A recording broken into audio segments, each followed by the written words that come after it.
Welcome to Citizens Dialogue. I am Cassie Tony. Joining us now with trending stories making headlines across the globe is Ugochukwu Ifeanyichukwu. It's a pleasure having you, Ugochukwu Ifeanyichukwu. Happy Good Friday.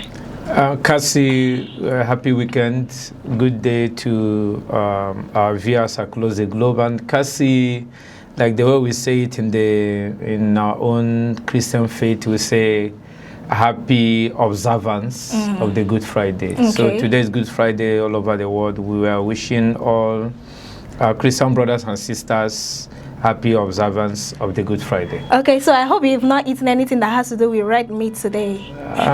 It is a belief someone has, so it is relative. That means it's individual. You said in your own region that yeah, so you're supposed to observe all of that, and you look amazing, by the way. Yeah, thank you, Cassie. All right, okay, so let's begin with what's trending.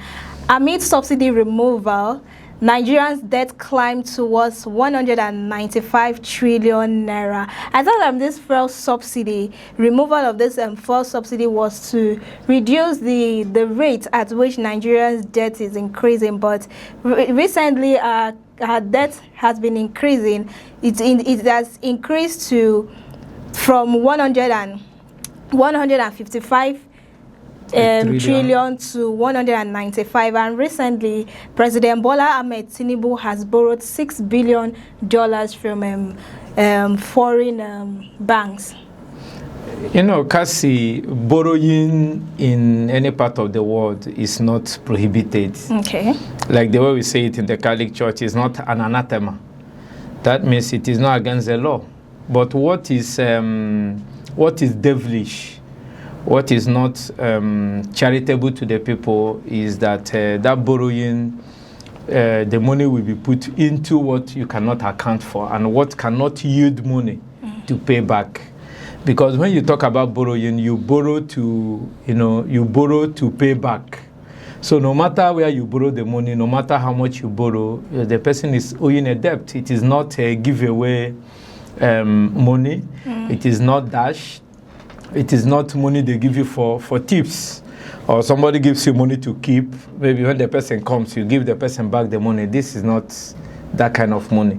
It's a money that you borrow that it will accumulate interest.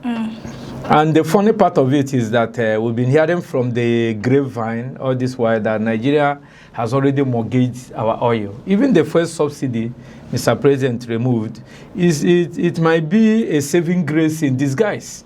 Because Nigeria has already mortgaged our oil for how many years, in the future. But what they are using the money to do for the future of Nigerians is what is really painful. And that is what Nigerians don't understand. So you recall that 2 weeks ago, Dino Melaye, Senator, came out with statistics that during the Muhammadu Buhari's administration, borrowing was around 88 trillion. Fast forward, under 3 years, he said that, from what Jonathan left, maybe around, 55 trillion or so, and already Jonathan grew Nigerian foreign reserve to an astronomical, figure that over the years that Nigeria had not gotten up to that. Then when Buhari came 2015 to 2019, the borrowing limit or the borrowing the debt Nigeria has in the international bond grew to 88 trillion. Then Cassie, I don't know the magic that Buhari and Jonathan did, but you could see under 2 years or 3 years of Tinubu's administration, we are now talking about 98 to 95 trillion. Some people say 189, some people say 185, some people, the statistic we have now is 195 trillion.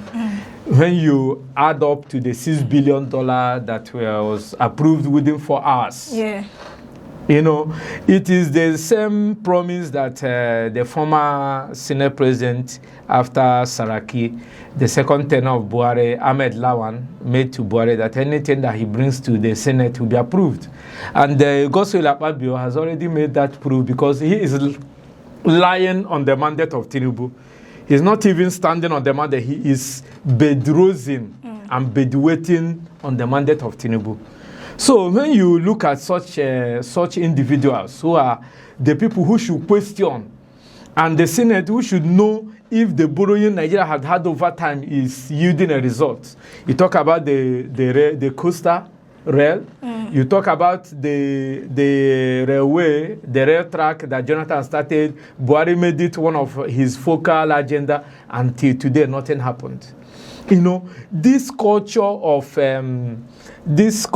not maintaining what we have, and each administration not maintaining what the other administration had, is really a problem in Nigeria. And that's why we keep borrowing, because each new administration wants to borrow to fund their own, what do they call it, a master project. And Cassie, you now recall what Tinubu did immediately he went to the UK, which will come to. He went there and borrowed 745. It is a borrow because Nigeria is going to bring the counterpart funding for 2 ports in Nigeria, the Apapa and the Tinkan Island port. This is the money Nigeria is still going to pay through what? Through the oil. When somebody tells you that our oil money has been mortgaged, I think the person is not lying. Because that money that they have approved for Nigeria to renovate those 2 ports, at least if we cannot, our memories cannot serve us right for other things. But this particular one that we know will yield money. You recall Nigeria borrowed during Obasanjo time $15-point-something billion to revitalize the Nigerian power sector. Cassie, you and I, we're in Nigeria. I don't know whether we are praying for darkness or you're seeing light. Okay. So these are some of the things that we talk about. All right, Ugochukwu, let's get something correctly here. Yes. Recently, the president traveled to United Kingdom for the same port, for the same Lagos port renovation. Yes. And then the Prime Minister of UK signed a deal of over 756 million pounds for Nigeria. And then why is the president still borrowing another extra 1 billion from the same UK, Citibank in UK, for this same project, the same City Port project? Is it that the money that was given or the money that was signed by the Prime Minister in the UK Prime Minister, is it that the money wasn't released to the president, or it was just paperwork? You see, you know, that particular trip that Tinubu made to the UK was a royal visit. It was a royal invitation. It was not from the government of UK. And when he got there, you know, this is one they call sideline meetings, you know, bilateral agreement and all that. So during that, they have to say something for the camera. Okay. Because it wasn't, you wouldn't tell me that it was in the agenda of why Tinubu went to that or was invited for that royal visit. So maybe the paperwork was not properly done. They just put something together, let it be that Tinubu and the UK Prime Minister sat together. Then at the end of the day, they must have come back, looked at the workability of the funds made available. And it might not be enough. Maybe they now had to add to it in order for the so-called renovation to, you know, take place. You know, in Nigeria, once they want to borrow money, you also borrow the one that the people around, the committees and the Oga boys will also take home. So perhaps the 756 million pounds, there was nothing will come out for the Oga boys. You know, for those people who will sit at the committee to do so. But it is not about the money. We are talking about this not because it's evil to borrow. But when you borrow, tag the money somewhere that it will give Nigerian empowerment. The youth will get employed. Our health sectors will work. If you're putting it in the rail, let the rail, let's see it as but the money has been tagged to The money has been tagged to renovation of the Lagos Port and Tinkan Island. Yes. And then the 5 billion naira has also been tagged to support budget system. So the money already has a name. You know that, Cassie, you reminded me something. Nigerian budget for 2026 was about I think 150 something billion, and now it's 68 billion if you just oppose it additional with the 6 billion that have been borrowed by President Tinubu. Now, so I don't know. It is not. I don't know whether it's a supplementary budget, or an additional. It all cumulates into the physical expenditure for 2026. Okay. So they are also going to keep some money for the election. Have you forgotten the election is at hand? And the election in Nigeria is the amount of money you're able to throw around, and also the amount of violence you're able to cause. That's what we see election in Nigeria. So they have to make money and keep money to give Nigerians the 2,000 and 5,000 when they line up to buy their voters card. All right, thank you so much, Ugochukwu. Let's now focus our attention on what is trending globally. Global hesitations has greeted Bola Ahmed Tinubu's nominee. You know, recently Tinubu nominated ambassadorials. He had this list of ambassadorial nominees that he has nominated to different states, different countries, and the rest. Let's hear your comment on this. You know, it's when they talk about bilateral relations and international relationship, it is not the politicians that do that, but they create, the constitution creates a room for it, and signing international charters, international memoranda of understandings, when you talk about creation of the United Nations, African Union, and the European Union, or whatnot, these are where countries who indicate interest that they want to join in that partnership send in their representatives, those who will make case for, you know, when something is being discussed, or perhaps projects have been cited, or there is a developmental project coming up, people can, you know, negotiate for those things to be cited in their own countries, and also, you know, trying to foster good, harmonious relationship between one state and the other. So even in Nigeria, during the Obasanjo administration, we had what they call liaison offices by states. They build it in Abuja, and then they send what they call liaison officers. So it is not bad in itself, but in Nigeria, the idea has been bastardized over time because it has become a political tool. Just like you have each administration comes in with a new Minister of Education, a new Minister for Justice and all that. But there are key areas you don't always change ministers. Whether they are, that's why we advocate for people to, you know, saddle those ministries with non-career politicians, what they call technocrats, people that are professionals, so that you don't come in and say, he's not my party member, you remove the person. That is why Nigeria cannot move forward. Look at our dear power minister has resigned within 2 years. What has he achieved? What is his scorecard?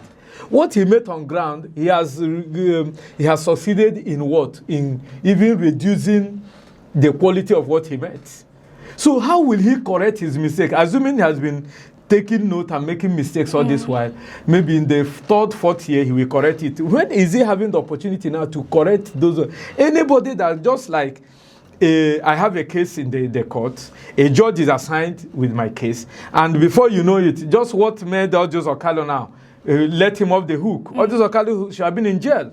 But because the judge who was handling the case, upon few weeks before delivering the judgment, was promoted to the appeal court. And the case he came back and delivered the judgment. The Odious Okalo legal team went to court and said, no, immediately you are moved to a higher position or removed from that particular court, you can no longer come back to deliver a judgment, you have to hand it over to the next judge. And the next judge will take time to study it. So what we are talking about here is exactly the same scenario, that Nigeria is using those ambassadorial positions to compensate their political followers. But that shouldn't be. That is why those nations, okay, APC is there. From Buhari 2015 to 2019. Is Buhari, the question will be, is Buhari and Tinubu not from the same political party? Those people who were ambassadors under Buhari, are they not APC members? Are they not the loyalists of APC? Must you remove them and handpick the people that dobale for you? That is the problem. And I wouldn't blame those nations that has disgrace. Is a big disgrace to Nigeria. That a country like Nigeria, that in the International Committee of Nations, Nigeria has a voice and a say because of we are economically endowed. Those things that other nations are looking for is domiciled in Nigeria. Our comparative advantage is unfathomable. So now that Tinubu maybe suddenly he woke up from sleep or from slumber and compiled those names, which are his political allies, and he now decided to send them. The message it gives us is that it is not within only our right, and when we want it, and as we will it, Cassie, that we will send ambassadors to other nations. I want to say kudos to those nations who mustered the courage to, those who are still hesitant, those who has outrightly rejected it, like Germany and Australia and other countries, and Mexico. Mexico rejected your friend, Reno Mokri, outrightly. So what it tells you is that immediately a government comes on board, set up your government apparatus. You recall what happened during Muhammad Buhari's first tenure, when he took him over 6 months to appoint ministers. And immediately the ministerial appointments came. It was say the same people we know in Nigeria. We thought he was going to bring angels or perhaps people from the moon to come and occupy those seats, and Nigeria will see change. Okay, so Chukwu, talking about nominating ambassadors, we've had ambassadors in Nigeria that has been representing us in the diaspora. Yes. What has been their impact to Nigeria? Because recently South Africa called out Nigeria for owing light bill, which is very embarrassing. Our consulate. Which is very embarrassing. Yes. And we have ambassador who is representing Nigeria there in South Africa. And then this and the president has been traveling, or we have Nigerian delegates that has been traveling with the president. Is it that they didn't notice that the Nigerian that is there, the ambassadors there, they don't useful. They are not useful, or they don't do what they are being assigned to do? Because if they are there, they're supposed to know when Nigeria is not paying their light bill in a whole we don't pay light bill in Nigeria, so they have to take it overseas. The ship it overseas thinking that they are in Nigeria. Of course, I didn't blame them, the Nigerian consulate or the ambassador or Nigerian representative in South Africa. You know why, Cassie? Because in Nigeria, it's the poor masses that pay the bill that the advantage Nigerians enjoy. Perhaps those government institutions in Nigeria, if they tell you how much, they are the people who are killing the power sector. If the Discos and Gencos tell you how much, even from NEPA to Power Holding to PHDC, you will find out the quantum of money those people are owing. Nigerian institutions, they now have to export it, thinking that they're in Nigeria. Because for a whole embassy not to have light, it's really Nigeria. No. That embassy you're talking about is the representation of the Nigerian state. For Nigeria not to pay, not embassy, you're getting it wrong. For Nigeria not to pay light bill in South Africa is the most embarrassing part of the Bola Tinubu administration, but they have to cover their tracks. Cassie, you made mention of what are the functionality and the functionalities of our ambassadors over time. See, Bola Tinubu was the person that withdrew the ambassadors. The question will be, you were not, you see, to plan is profitable, but when you fail to plan and you want implementation, you are bound to fail. What happened? The president and his handlers knew that they were going to withdraw the ambassador. That you now come to the first thing I said, Cassie. When I said that, you don't need to be changing those ambassadors and permanent Nigerian representatives as if you're changing your wrapper. So you need to leave those people to do what they ought to do. They are not to serve the president's interest, but what? To capture the Nigerian interest and interface with those states, Cassie. So what I'm trying to say is that Mr. President, who withdrew those people, did he just wake up and say that all of them should return? And maybe their second in command or those civil servants around them will take over. But the career diplomats should come back. He shouldn't have withdrawn them if he had no immediate replacement. But this is a warning sign. And perhaps something that we teach them for free. That those countries are not like us. They have said, Mr. President, immediately you are sworn in. Because I heard what Germany and Mexico said. They said that you are going into an election. So now, if you put those people, like we play our politics in Nigeria, and perhaps Bola Tinubu didn't come back, those people will spend only few months there, and another party, another president will withdraw them. And now they are signed on that. That's the kind of politics we play in Nigeria. So, Cassie, just this. So let Nigerians know that it is not the fault of those countries, and those career diplomats are there to help Mr. President reducing those foreign trips. Mr. President have no need going to Malta, going to Lucian Island. We have representatives. That is their job. Anything that Nigeria wants, the Mr. President communicates to them. They carry out those bilateral agreement and all whatnot with that particular country. Because any ambassador is like a president of Nigeria, being a president, like in the Catholic Church. The Pope will send his nuncio. Yes, we'll come back to this. The Pope cannot send his nuncio, who is the representative, and also come to do the job for the person. And that's what the Nigerian state seems to be doing, and is not favorable to us. Thank you so much, Ugochukwu. Coming up next is Khan calls for urgent government action. Stay with us.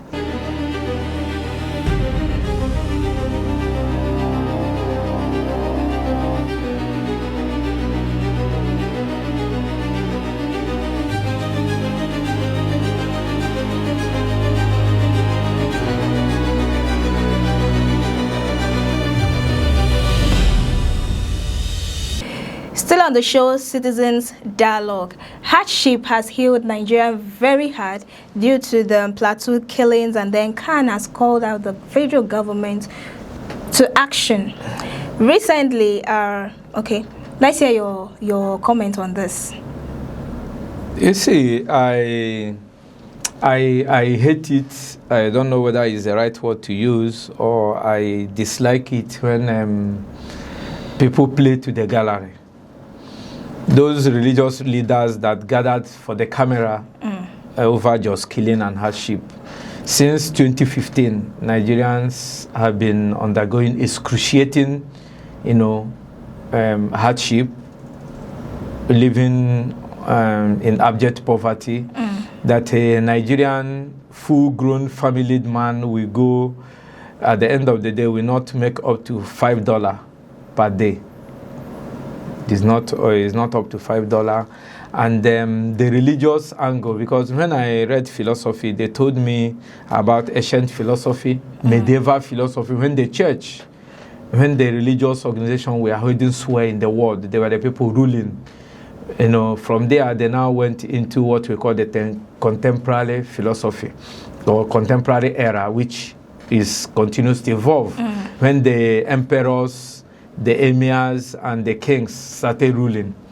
But the church has played a vital role in administration of the world. In any hinterland, in any corner of the world, you talk about the worship of the known God. Whatever you believe in is what works for you, because most people in the world believe different things. But we know there is a supreme being that is the unseen hand manipulating the activities and whatever happens in the world. So if people who have called themselves the mouthpiece or the representation of this God cannot speak truth to power. I watched them. I watched the president of Khan. I watched the former president Orisha Jafo. Really reading out what a democracy in Nigeria is no longer democracy for the people, and is not democracy by the people. Good and fine, a good rhetorics, a good speech he made. But when he was there, what did he do? The religious leaders in Nigeria are after affluence. So if you are a religious leader, I don't know whether you saw one of them that went to University of Port Harcourt. You saw the kind of car he came with. When you say God is protecting you and you're going around with a battalion of military and mobile policemen, what are you telling me?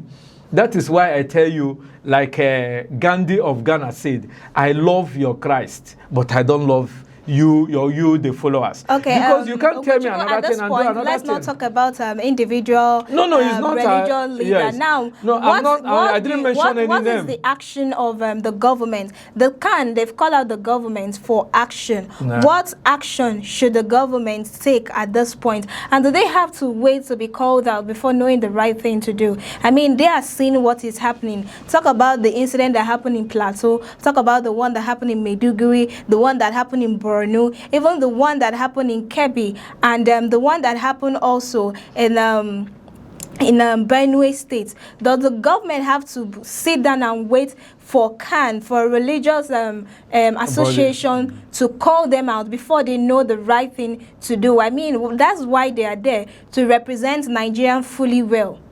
So did they have to wait to be called out like babies, like mothers giving their children telling their children what to do and what not to do?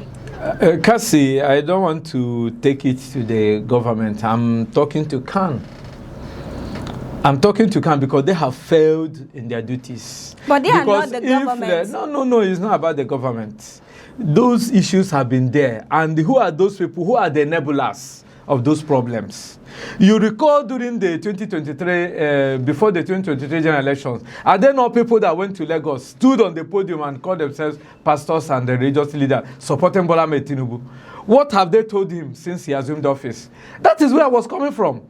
Because they have the moral duty to defend the people. Let's assume, without considering that the government has distanced themselves from the people. But during the election, as we are entering the electionary campaign, it is also the pulpit and the religious gatherings that those politicians will come and make campaigns. On what ground? So when you're talking about the government, I am not bothered about what the government is doing. But we have people that can hold the government accountable. Just we have all those social media influencers. They are doing their job as activists.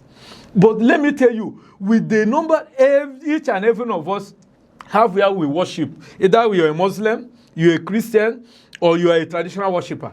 And those groups have their leaders. So as leaders, even those people you call government, or those in government positions, they also go to these places. What are they telling them? That should be the question. Just like you are now exonerating, you go to a traditional ruler. It tells you that the government is not doing this. Government is when they come to pay homage to you, what do you tell them?